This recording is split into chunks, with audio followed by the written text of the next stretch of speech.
So this is quite a quick video just because I need to get this done ASAP, but I've bought this tank, I bought it the other day, and I need it to separate out some fish, and I'm also going to end up using this as a flowing refugium. But for now I'm going to chuck some fish in here. You see I bought it dirt cheap, I already had some holes drilled. You can see I've already put one outlet on there, and the other outlet is a little bit smaller. It's caused me a few issues, but I think I've managed to sort it out. So these are all the plumbing parts that I've got. So this is going to be the outlet, that's where the water is going to drain out of, and then this hole is where the water is going to come in. Now, because I wanted this to be a moving refugium, I want the algae to sort of tumble round in a circle without getting sort of sucked down that hole.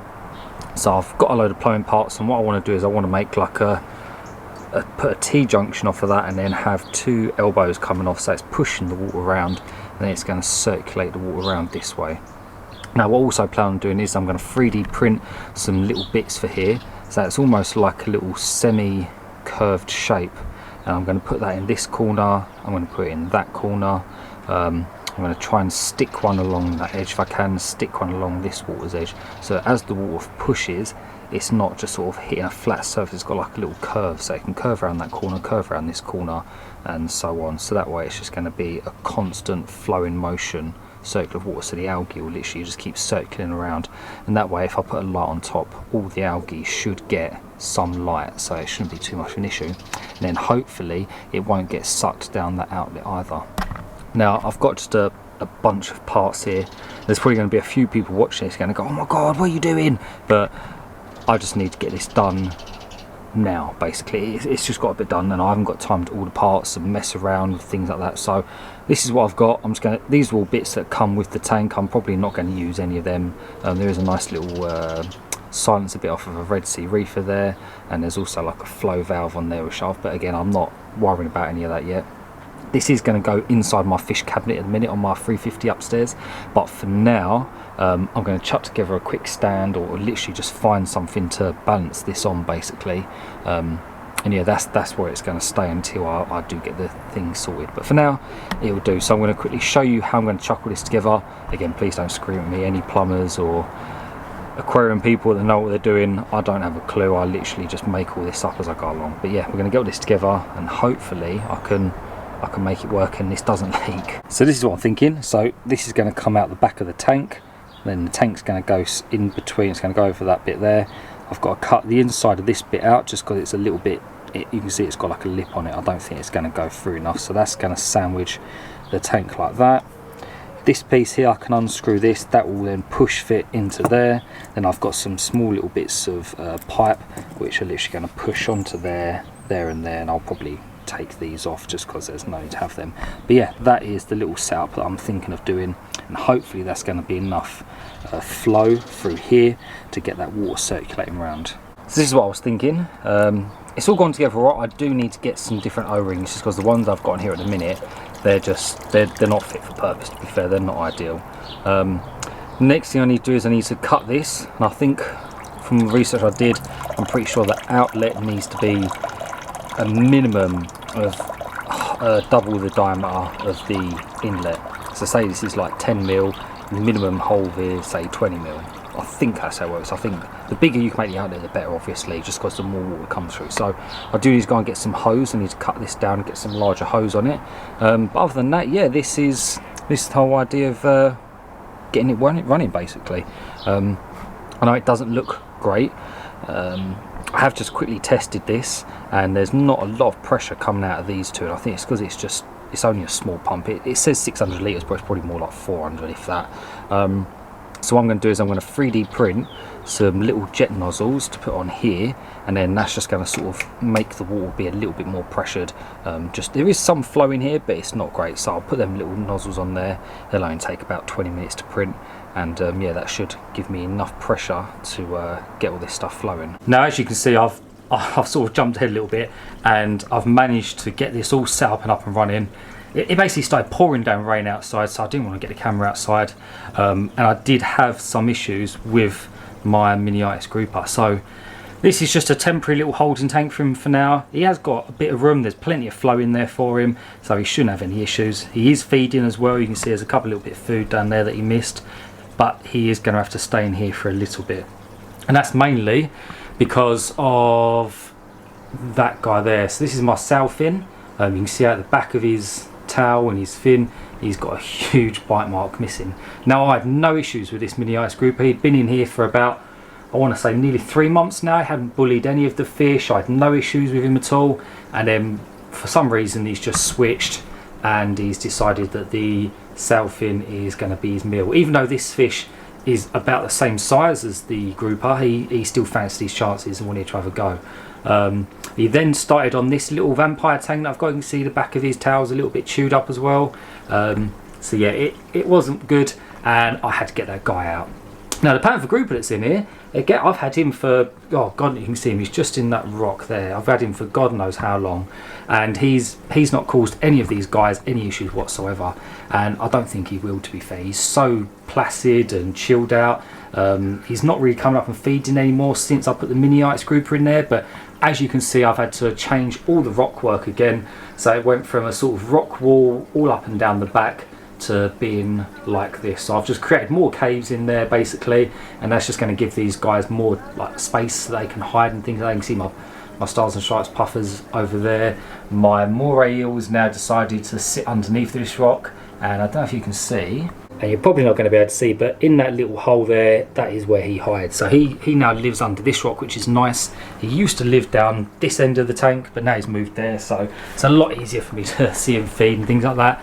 So yeah, so that's what I've had to do, just to keep my fish happy basically. And it was crazy, as soon as I removed that grouper, the whole dynamic of the tank completely changed. The fish weren't as skittish as they were feeding more aggressively, and yeah, it needed to be done. So I do need to set up a new tank. I'm thinking of putting another tank here. I was originally going to add another tank here anyway. I was going to turn this area into a seahorse tank, but that's going to have to go on hold now, just because I can't keep this guy in here. Now he has, like I said, he has got loads of room. I've put some live rock in there. He's got some algae in there. These two jets are now pumping loads of water through, and yeah, I think for the time being he'll be fine until I do find a tank, and I'll probably just buy the tank on its own, make a stand, and I'll just plumb it all up to this sump. So that's one big system. So if we have a look at what I've done with this tank now, so as I was showing you before, those plumbing parts, they all go together quite nicely. I 3D printed the two nozzles, because as this water was pumping through, it just wasn't creating any flow. There was just too much space in there for the water to get any pressure. So I've put those nozzles on there, and they create quite a lot of flow. I don't know if you can see on the back of this piece of rock here, but you can see those bits there on there getting blasted around.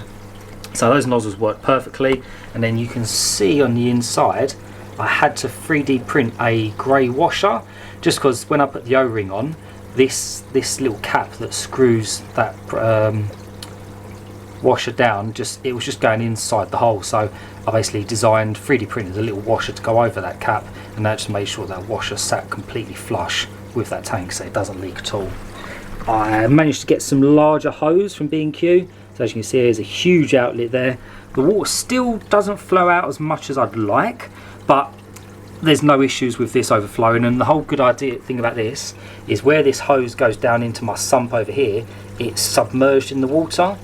So as soon as that water goes completely over the top of that, which it hasn't done since I've started it basically, but I did test it, as it goes over the top of that hole and completely fills it up, it creates like an airlock, and all the air that's in here gets sucked through, and it basically creates like a siphon. So as soon as it goes over that cap, it just instantly drains down to about halfway on that overflow, and yeah, there's no risk of this getting completely blocked.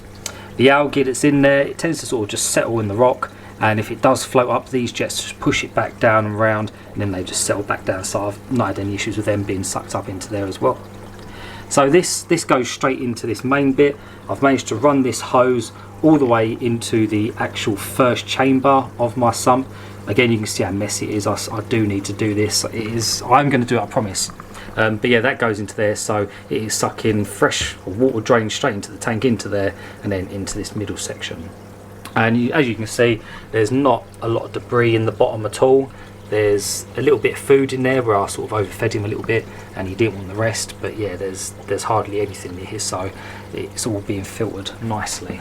So yeah, that's my little setup that I wanted to do. Eventually, when I get this guy out into a normal tank, this is going to be just a refugium for this Dragon's Breath algae. And what I plan on doing is I'm going to redesign this. Now this, like I said, it was a rush job. I needed to get this done here and now.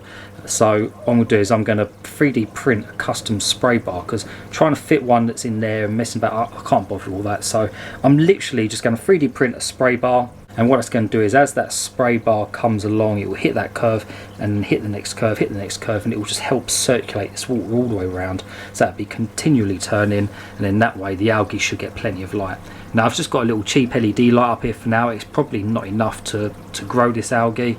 So at some point I will get a proper grow light that will go on top of there, and then hopefully this algae will just absolutely explode. And then once all that is done, I've got the tank up and running, got him moved out, I will be moving this tank into here. Now I'm probably going to have to drill a hole through the side, just because the height that I need this, I'll do this all in another video because I don't want this to be too long, but because that would be too high to the top, I won't be able to get any access. That overflow won't go round the back, it will go too high, so it won't actually go into there. And yeah, it's just a few problems I need to overcome. But there's like a dividing panel here. I'm probably going to drill a hole through there, run that pipe through that, and then the other pipe that feeds the jets, that will just go up over the back and then in, and it won't cause any issues. So hopefully I've only got to drill one hole, fingers crossed. But yeah, that's pretty much it. This little guy, you can see he wasn't too happy. He's got a little mark on his chin there, and that was from where I was trying to get him out of the big tank. It was a nightmare. I didn't really want to move all this rock work, but if you've ever tried getting a fish out of a tank, you know how difficult it is when you've got a lot of rock. But now that he's out, I can now fill this with a load of fish. I couldn't really buy any new fish because if they're too small, he probably would have eaten them, just because he's an absolute beast. And I do have my new baby grouper up there, which I have shown as well. So yeah, he should be growing out in that basket. And because the pamper grouper is pretty chilled, I've had clownfish in here with the grouper and he didn't touch them, so I think that baby grouper will be fine. But yeah, so that's pretty much it. That's how I've set this up for now. If you want to follow this and see how I turn this into a proper flowing refugium and have a ton of this growing in there, make sure you follow along, make sure you subscribe. You can always go over to my Instagram as well. You can see any early updates. I always post on my Instagram first before I go onto YouTube, so you can see anything that's happening over there. But other than that, that's all I've got for you. So thank you for watching. I really do appreciate it, and I'll see you in the next one.